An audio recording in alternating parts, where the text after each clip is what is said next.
ધમ્મો મંગલ મુક્તિઠમ અહિંસા સંયમો તવો દેવાવીતમ નમનસંતિ જસ્સ ધમ્મે સયામણો. ધર્મ એ ઉત્કૃષ્ટ મંગલ છે. અહિંસા, સંયમ અને તપ એ એના આધાર સ્તંભો છે. 3 આધાર સ્તંભો: અહિંસા, બીજું સંયમ અને ત્રીજું તપ. અને જેઓ પોતાના જીવનમાં આવી અહિંસા, સંયમ અને તપનું આચરણ કરે છે તેઓને શું કહે છે? દેવાવીતમ નમસ્સંતિ જસ્સ ધમ્મે સયામણે. એવા ધર્મમાં જેનું ચિત્ત નિમગ્ન છે એને સ્વયં દેવો પણ નમન કરે છે. અને ત્યારે જૈન ધર્મ અહિંસાનો ધર્મ, ત્યાગનો ધર્મ, તપનો ધર્મ. એના 12 તપ આપણે જાણીએ છીએ. પણ એ 12 તપમાં સૌથી ઊંચું સ્થાન હોય 6 બાહ્ય તપ, 6 આભ્યંતર તપ. એ બાહ્ય તપ પછી આવે આભ્યંતર તપ, અને આભ્યંતર તપમાં પણ સર્વશ્રેષ્ઠ એ છે સ્વાધ્યાય તપ. શાસ્ત્રકાર શું કહે છે? નાપી અસ્તિ નાપી ચ ભવિષ્યતિ, નાપી અસ્તિ નાપી ચ ભવિષ્યતિ સ્વાધ્યાય સમ તપઃ કર્મ.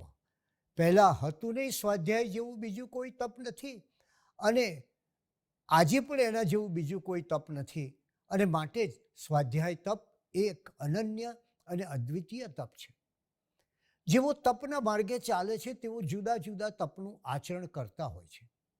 પરંતુ આ સઘળા તપમાં, આ તમામ તપમાં કોઈ ઉત્કૃષ્ટ તપ હોય તો તે સ્વાધ્યાય તપ છે. જૈન દર્શનમાં બતાવેલા તપના 12 પ્રકાર જોઈએ.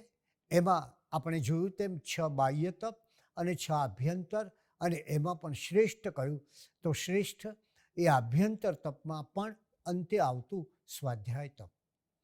આ સ્વાધ્યાય એટલે શું? ભગવાન મહાવીર સ્વામીએ એમના 12.5 વર્ષના સાધના કાળમાં અનેક જુદા જુદા પ્રકારના તપ કર્યા. દીર્ઘ તપસ્વી કહેવાતા. અને એમણે જ્યારે ક્ષત્રિય કુંડમાં દીક્ષા લીધી ત્યારે એમણે 2 ઉપવાસ એટલે કે છઠનું તપ હતું. પાવાપુરીમાં એમના નિર્વાણ સમયે પણ છઠનું તપ હતું, એટલે કે એમણે 2 ઉપવાસનું તપ કર્યું. આ ઉપરાંત, આ તો બહુ સામાન્ય વાત છે, પ્રારંભ અને અંતે તો ખરું જ, પણ વચ્ચે સંગમ દેવના ઉપસર્ગને કારણે એમણે 6 માસના ઉપવાસ કરવા પડ્યા. તો એમના બીજા ચાતુર્માસ સમયે નાલંદામાં 4 માસક ક્ષમણ, માસક ક્ષમણ આપ જાણો છો, 1 માસક ક્ષમણ એટલે એક મહિનાનો ઉપવાસ કર્યા હતા. આ સર્વ તપ સાધના સમયે મારે આપને આ કહેવું છે કે આ બધી જ સાધના ચાલતી હતી ત્યારે એમનું સ્વાધ્યાય તપ એ નિરંતર ચાલુ રહ્યું હતું. એમણે એમના 12.5 વર્ષના સાધના કાળમાં ક્વચિત ગોચરી આહાર, ક્વચિત ગોચરી ગ્રહણ કરી. 12.5 વર્ષના સાધના કાળમાં ક્યારેય એમણે એક ક્ષણ પણ સ્વાધ્યાય વિનાની ગઈ નથી. પણ સ્વાધ્યાય એટલે શું? સ્વાધ્યાય દ્વારા શું કરવાનું છે? અને એ સઘળું કરવાથી આપણા આત્માને શું લાભ થાય છે? સૌ પ્રથમ તો સ્વાધ્યાય એટલે શું? અધિ અને આય. એનો અર્થ એ છે કે સમ્યક રીતે 4 બાજુથી અધ્યયન કરવું. અધ્યયન ખરું, પણ અહીં એનું એક વિશેષણ છે સમ્યક. સમ્યક એટલે માત્ર શાસ્ત્ર વાંચવા એટલું પૂરતું નથી, પરંતુ એ શાસ્ત્રના અર્થોનું ગંભીર ચિંતન કરવું, એમાં મંથન કરવું, એમાં રહેલા ગર્ભિત ભાવોને સમજવા અને એ રીતે સ્વાધ્યાય કરવો જોઈએ. આપણે ત્યાં સામાન્ય રીતે શાસ્ત્રોનું શ્રવણ કરવાની પ્રથા છે અને એ રીતે અમુક ધાર્મિક પર્વના દિવસો દરમિયાન અમુક શાસ્ત્રોનું નિયમિત રીતે અથવા ક્યારેક રૂઢિથી પણ વાંચન થતું હોય છે. પરંતુ શાસ્ત્રનું ખરું વાંચન તો એ કે જ્યારે એક વ્યક્તિ શાસ્ત્રનું વાંચન કરે અને તમારા દિલમાં અર્થોનું અજવાળું પથરાતું હોય. માત્ર શાસ્ત્રના કથનથી તો પોપટિયું જ્ઞાન મળે છે. માત્ર શાસ્ત્રના શબ્દોથી તો તમને માત્ર એક સપાટી પરની સમજ પ્રાપ્ત થાય છે. પરંતુ જ્યારે શાસ્ત્રકારે એની રચના કરી ત્યારે એની પાસે, તમે વિચાર કરો, હરિભદ્ર સુરી મહારાજનો, સિદ્ધસેન દિવાકરનો, કલિકાલ સર્વજ્ઞ હેમચંદ્રાચાર્ય મહારાજાનો, ઉપાધ્યાય યશો વિજયજીનો, આ તો એક મહાન પરંપરા છે. ત્યારે એમની પાસે વર્ષોના અનુભવોનો ભંડાર હતો, ગહન જ્ઞાનની ઉપલબ્ધિ હતી અને ચિંતનની આગવી દ્રષ્ટિ હતી.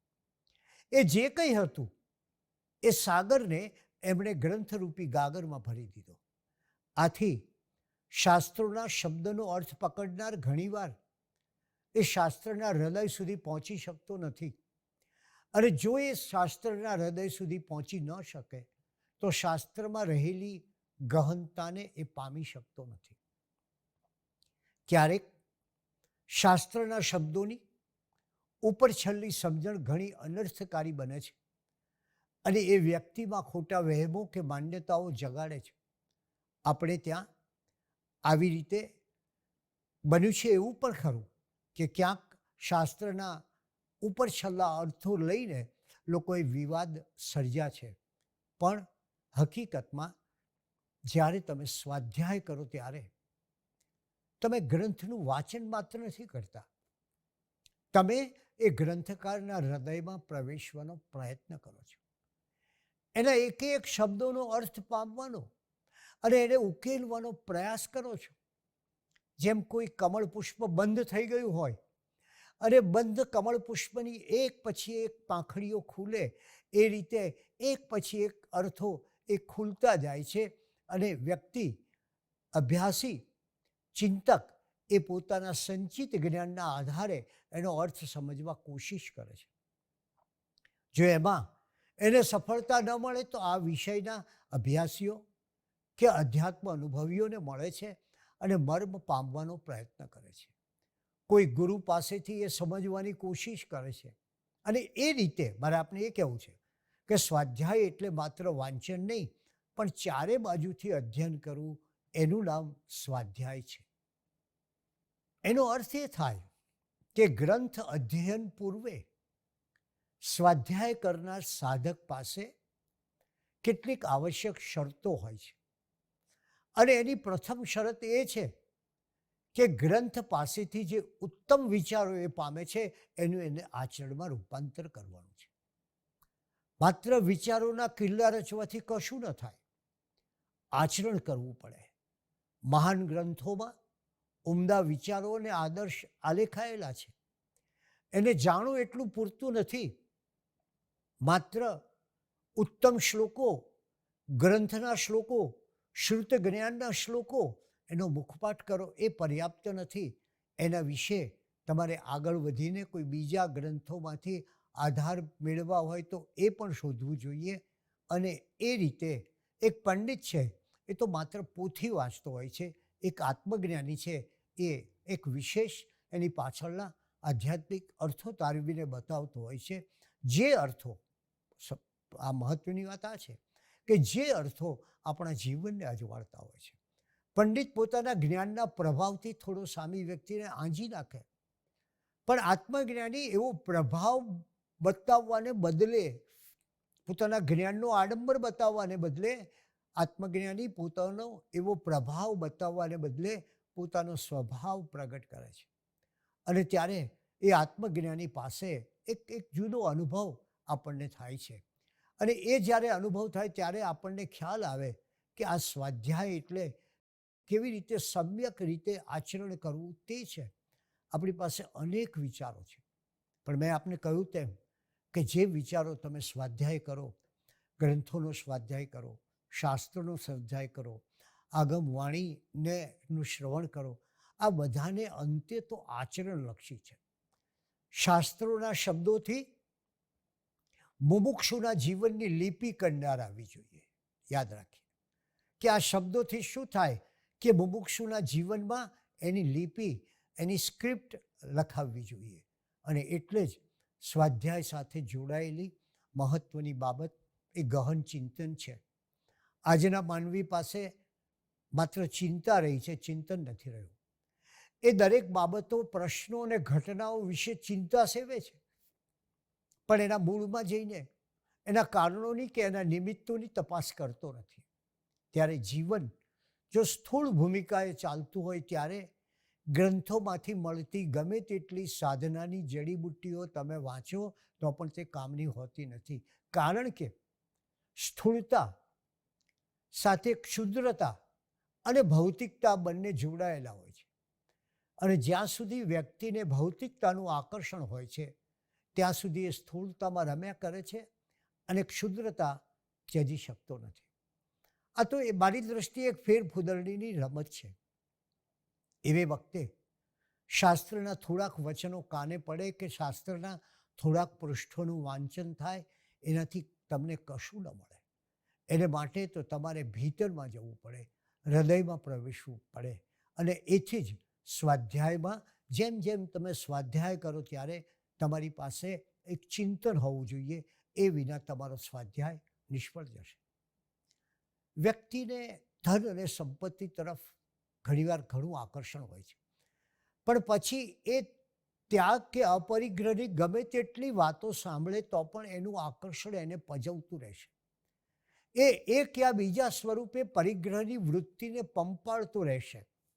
એ કદાચ સંસારમાંથી સાધુ બને પણ પેલી પરિગ્રહની મમતા નહીં છોડી શકે. ત્યારે પોતાના અપરિગ્રહ દ્વારા એટલે કે સંપત્તિ ત્યાગ દ્વારા પોતાને કેટલી કીર્તિ મળશે, પોતાના નામનું બોર્ડ કે આરસની તકતી કેટલી ઇંચ ઊંચી અને મોટી હશે, એ બધાનો વિચાર કરશે અને આગ્રહ સેવશે. એટલે માત્ર શાસ્ત્ર વચનોથી તમારા જીવનમાં પ્રકાશ આવતો નથી. કોઈ પણ ભાવના જીવનમાં સાચા સ્વરૂપે પ્રગટ થાય તે માટે ભીતરમાં એને વિશેની સાચી સમજણ હોવી જોઈએ. જો સાચી સમજણનું પુષ્પ ખીલ્યું નહીં હોય તો એ ભાવનાની મહેક તમારા જીવનમાં નહીં ફેલાય.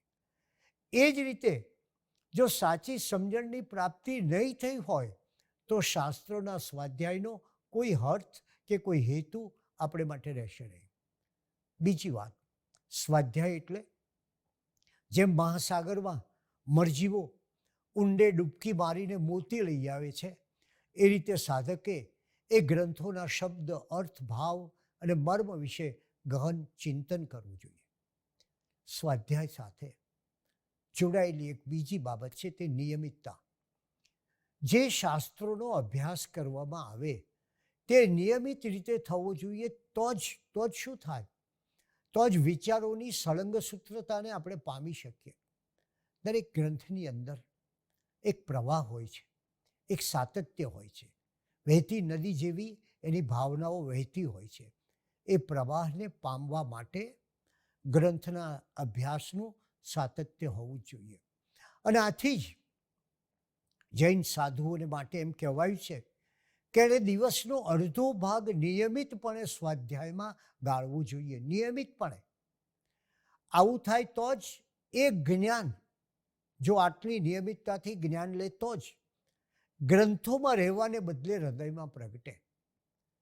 ગ્રંથો કેટલા વાંચ્યા એ મહત્વનું નથી, પરંતુ એ ગ્રંથોને કેટલા જીવનમાં ઉતાર્યા એ મહત્વનું છે. સાધકને એ શાસ્ત્રનો, એ ગ્રંથનો એક રંગ લાગવો જોઈએ. એક બીજી વાત, ઘણા લોકો ભારે ઉદાસીનતાથી સ્વાધ્યાય તરફ જતા હોય છે. વાંચતા હોય, શાસ્ત્રનો અભ્યાસ કરતા હોય, પણ મનમાં ક્યાં તો એમ હોય કે અમારે અભ્યાસ કરવાનો છે માટે કરી લઉં, અને ક્યાં તો ઉદાસીનતા હોય. અને પરિણામે બને છે એવું કે જેમ જેમ ગ્રંથોનું એ અધ્યયન કરે છે એમ એમ એની ઉદાસીનતા વધતી જાય છે, અને આ ઉદાસીનતા એનામાં નિષ્ક્રિયતા આણે છે. અને તેથી ગ્રંથોના અર્થોમાં વ્યક્તિને જીવંતતાને બદલે, જૈન ધર્મ એ તો પોઝિટિવ થિંકિંગ કરનારો છે. જૈન ધર્મ એ તો એક મનુષ્ય આત્માની તાકાત બતાવનારો ધર્મ છે. જૈન ધર્મ એ તો આપણા આત્માના બળને પ્રગટાવનારો ધર્મ છે. એટલે જો વ્યક્તિ એ ભૂલીને એમાંથી ઉદાસીનતાથી એની પાસે જાય તો એની જીવંતતા ગુમાવી બેસશે, અને એને જીવંતતાને બદલે એક અર્થમાં કહીએ તો એ જડતામાં ડૂબી જશે, સક્રિયતાને બદલે એ નિષ્ક્રિયતામાં ડૂબી જશે, અને ઉત્સાહને બદલે એ નિરાશામાં ડૂબી જશે. અને એથી જ જેમ આપણે ઘેર અતિથિનું, હવેના જમાનામાં કદાચ બદલાયું હશે, પણ એક સમયે આપણે જાણતા હતા કે અતિથિનું કેટલું ઉબળકાભેર સ્વાગત કરવામાં આવે. આવકારો મીઠો આપજે, એમ કવિ દુલા કાગે કહ્યું છે આપણને. એ રીતે કોઈ ગ્રંથનું વાંચન શરૂ કરો ત્યારે ઉદાસીનતા નહીં, ત્યારે નિરાશા નહીં, ત્યારે હતાશા નહીં, પણ એને એક ઉષ્મા, એક આપણા ઘેર એક સરસ અતિથિ આવ્યો હોય અને એનું ઉષ્મા અને આતુરતાભેર સ્વાગત કરીએ, એ રીતનું સ્વાગત થવું જોઈએ. આપણે ત્યાં ધર્મગ્રંથની પૂજાની પ્રણાલિકા છે, પણ માત્ર પૂજા કરીને અટકી જવું જોઈએ નહીં. વળી કોઈ મંગલમય દિવસે, જ્ઞાન પંચમીનો દિવસ હોય, ગ્રંથ બહાર કાઢીને માત્ર એની વાત કરીએ અથવા એને ઉપર પૂજા કરીએ, એનાથી આપણું કામ પૂરું થતું નથી. એ ગ્રંથોના પૃષ્ઠોમાં રહેલા જ્ઞાનને પામવાનો પ્રયત્ન કરવો જોઈએ. અને આનો અર્થ જ એ છે કે એ ગ્રંથ એ આપણો એવો અતિથિ છે કે આમ જાણે કે અતિથિ આવ્યો હોય અને આપણા જીવનમાં કોઈ ઉત્સાહનું, પ્રેમનું, મૈત્રીનું, એ નવા પ્રભાતનું દુંદુભિગાન થતું હોય એવો આપણને અનુભવ થવો જોઈએ જ્યારે આપણે સ્વાધ્યાયનો પ્રારંભ કરીએ ત્યારે. અને એ સ્વાધ્યાય આપણા મનના પ્રદેશોને વિકસાવનારો હોવો જોઈએ. આપણા ભીતરમાં પડેલી અધ્યાત્મની અનુભૂતિને તલસ્પર્શી રીતે સ્પર્શનારો હોવો જોઈએ. એટલે કે એક ઉત્સાહથી તમારે ગ્રંથ તરફ જવું જોઈએ, કંઈક પામવાની આતુરતાથી ગ્રંથ તરફ જવું જોઈએ, કોઈ આધ્યાત્મિક ઉર્ધ્વતા મેળવવાની ઈચ્છાથી એ ગ્રંથ તરફ જવું જોઈએ. અને તો જ એ ગ્રંથ, આ સ્વાધ્યાય એ સાધકને ઉપકારક બને છે. અને આપણે જાણીએ છીએ કે ગૌતમ સ્વામી દિવસનો અડધો ભાગ એ સ્વાધ્યાયમાં વ્યતીત કરતા હતા, અને રાત્રિનો અડધો ભાગ એ પણ સ્વાધ્યાયમાં વ્યતીત કરતા હતા. આ સ્વાધ્યાય એ આપણા આત્મામાં પ્રકાશ પાથરનારો છે, આપણી ભીતરની ઓળખ આપનારો છે, આપણું આત્મ અધ્યયન કરવાની ક્ષમતા આપનારો છે. આ સ્વાધ્યાય એ ધીરે ધીરે આપણને પરમ તપ તરફ લઈ જનાર છે, અને એ સ્વાધ્યાય આપણને મોક્ષના પંથ તરફ કોઈ પ્રકાશ પાડનારો છે. કામેમિ સર્વ જીવે સર્વે જીવા ખમંતુ મે મૃત્તિ મે સર્વ ભૂએષુ વેરમ મજ્જન કેનૈ